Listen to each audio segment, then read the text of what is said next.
I am a woman. Why do you ask me such questions? I do not probe you for pointless information, do I?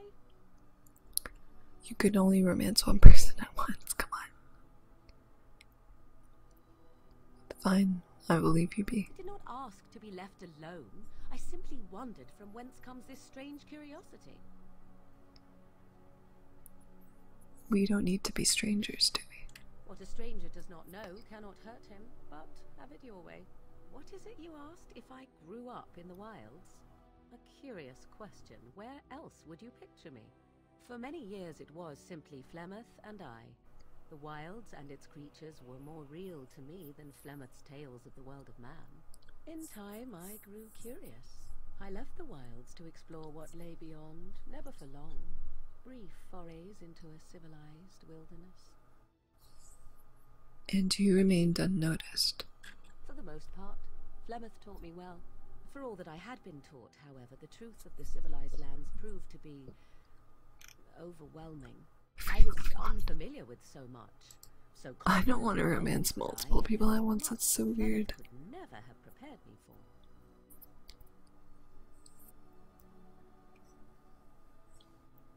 I can just imagine. I rather doubt that. Only once was I accused of being a witch of the wilds, and that by a chastened who happened to be traveling with a merchant caravan. He pointed and gasped, and began shouting in his strange language, and most assumed he was casting some curse upon me. I acted to terrify the girl, and naturally, he was arrested. I don't want to romance Morgan, gosh. That was quick thinking. Men are always willing to believe two things about a woman. One, that she is weak, and two, that she finds him attractive. Is this I true? played the weakling and battered my eyelashes at the captain of the guard. Child's play. The point being that I was able to move through human lands fairly easily. Whatever humans think a witch of the wild looks like, 'tis not I. Not that I did not have trouble. There are things about human society which have always puzzled me, such as the touching. Why all the touching for a simple greeting? Exactly. I think just like Morgan. Why all the touching? Why do you have to handshake? Why do you have to hug? Morgan and I, like, same wavelength. I have no idea, I'm not human. Do not speak to me of trivialities. Your culture is not so No, entirely we don't There were many handshake. nuances that Flemeth could never tell me of. When to look into another's eyes, how to eat at a table, how to bargain without offending. None of these things I knew. I still do not understand it all, truth be told, but then I gave up long ago any hope of doing so. When I returned to the wilds last, I swore to Flemeth that I had no intention of leaving again.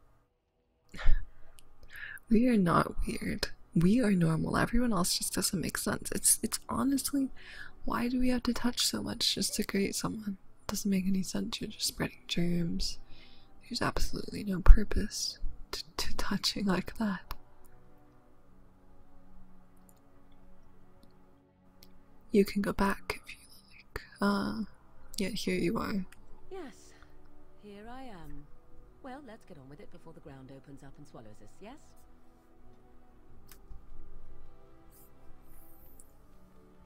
I just touched the right side of my screen and it's burning hot. I don't know why. Holy shit, it hurts. Wait, Morgan, talk to me. Talk to me. If you must. Have you ever been hunted by the Chaudhry? My mother has been hunted from time to time, yes, by Templar fools like Alistair, which should tell you how successful they generally were. Flemeth made a bit of a game of it, in fact.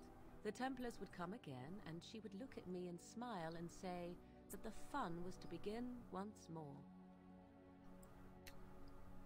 Fun. You found it fun? I found the game fun. I was too young to understand the truth behind what was happening. Flemeth would warn them once. It was a warning they inevitably failed to heed. And then the true game began. Often Flemeth would use me as bait. A little girl to scream and run and lure the Templars deeper into the wilds and to their doom. Did you actually kill them all? Me? No, I never did any of the killing until later. And even then, Flemeth was a glutton for that sort of thing. Thankfully, the wilds is a vast place.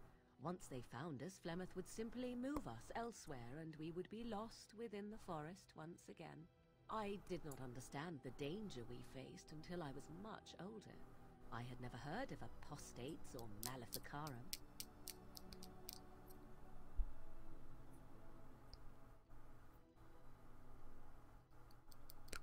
What exactly is an apostate? You do not know? The zealots use that word for any magic they do not control.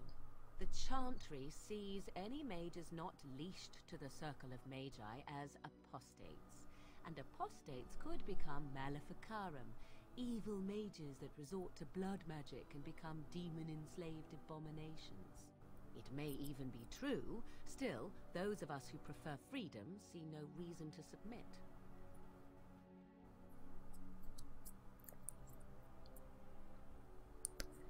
I agree completely. Oh, I hope you're not simply being agreeable.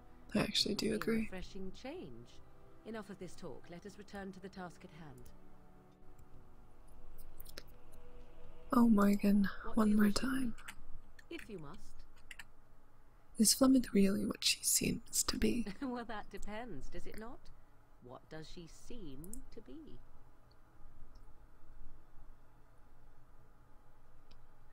A powerful Maleficar. You mean, is she truly the Flemeth of legend and story? Tell me, how much do you know of the tale? The one that the chastened still tell of my mother, to frighten them into obedience. I heard I didn't even know there was such a thing. Ah, I see. That does explain much. I can relay what Flemeth once told me herself, and you can decide whether or not 'tis the truth, if you desire. That sounds interesting.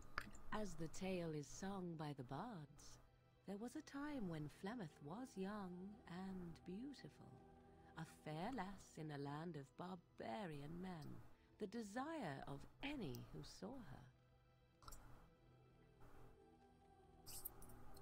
Just how long ago is this? Many centuries, before this land was even named Ferelden.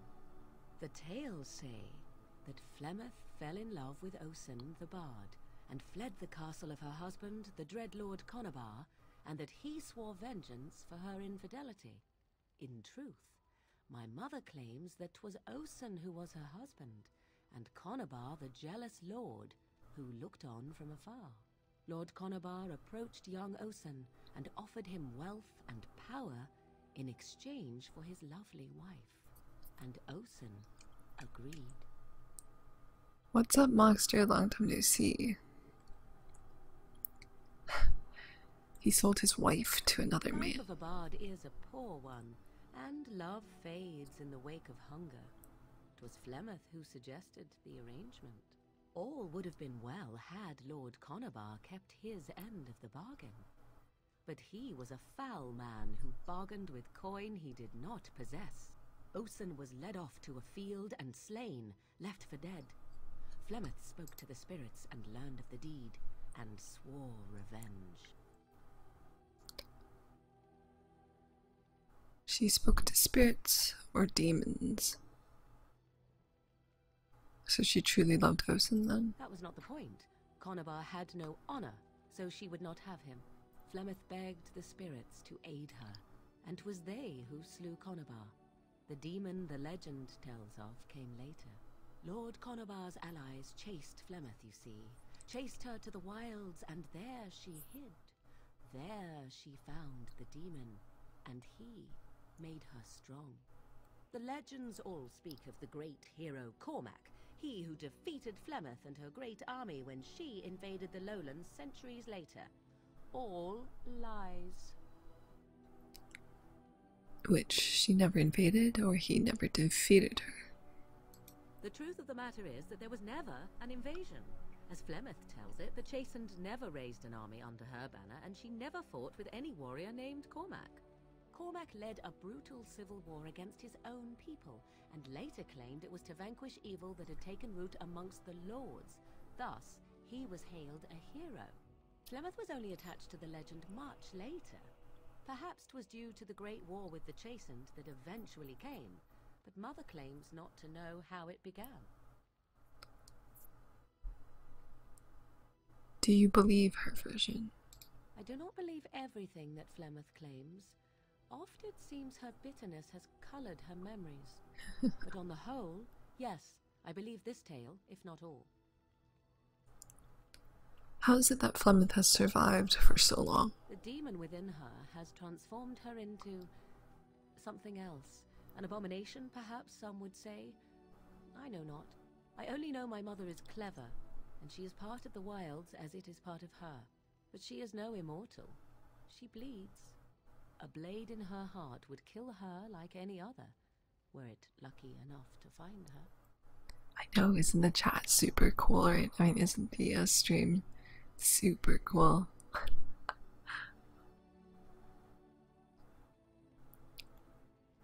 The legend tells of Flemeth having many daughters. You ask if I have sisters. I have asked of this myself. The stories tell of many witches of the wilds after all, not just the one. And these tales existed long before I did. Flemeth refuses to speak of other daughters, if they existed. So, should I believe I am her first? I doubt that too. Why would she refuse to speak of them?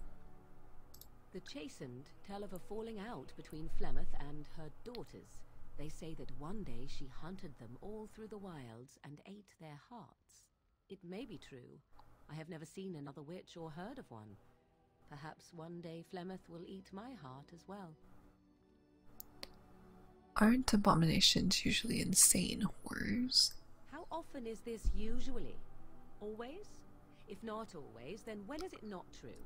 There are more things in this world and the next than you or I could ever hope to understand. What Flemeth became is a mystery. I suspect even to her. An interesting story, thank you. Flemeth tells it with far more embellishment than I, but you are welcome. Dare I ask of your own mother? Few are abominations of legend, 'tis true, but I find myself curious nevertheless. My mother died a long time ago. Ah, then you have my sympathies for what it is worth. Which is very little, I am certain. It matters not. Let us move on. Morgan's so awkward. You're on TV, get the camera. Oh my gosh. I think Morgan's finished. If you must. I'm done with you, Morgan. It's over. The time for talk is over. Alistair. I still don't know who I should romance, Alistair or Zephyr. I should make a poll. Huh. I should totally make a poll. Hold on.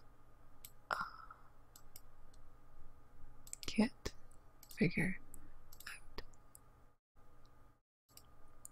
how to do this. Okay. Alright, Alistair, let's talk. What do you need? Do you want to talk about Duncan? You don't have to do that. I know you didn't know him as long as I did. I just thought that you might need to talk. I should have handled it better. Duncan warned me right from the beginning that this could happen. Any of us could die in battle. I shouldn't have lost it, not when so much is riding on us, not with the Blight and everything. I'm sorry. There's no need to apologize. I'd like to have a proper funeral for him. Maybe once this is all done, if we're still alive. I don't think he had any family to speak of. What about the other Grey Wardens? I don't know. I have no idea what the Grey Wardens do for their... when they fall in battle. Dwarves don't practice cremation, do they? How do your people honor your dead? We entomb our dead within the stone beneath our tags. I heard about that, now that I think about it. Their spirits return to the rock, strengthening the foundation of the tag. It sounds so strange. No stranger than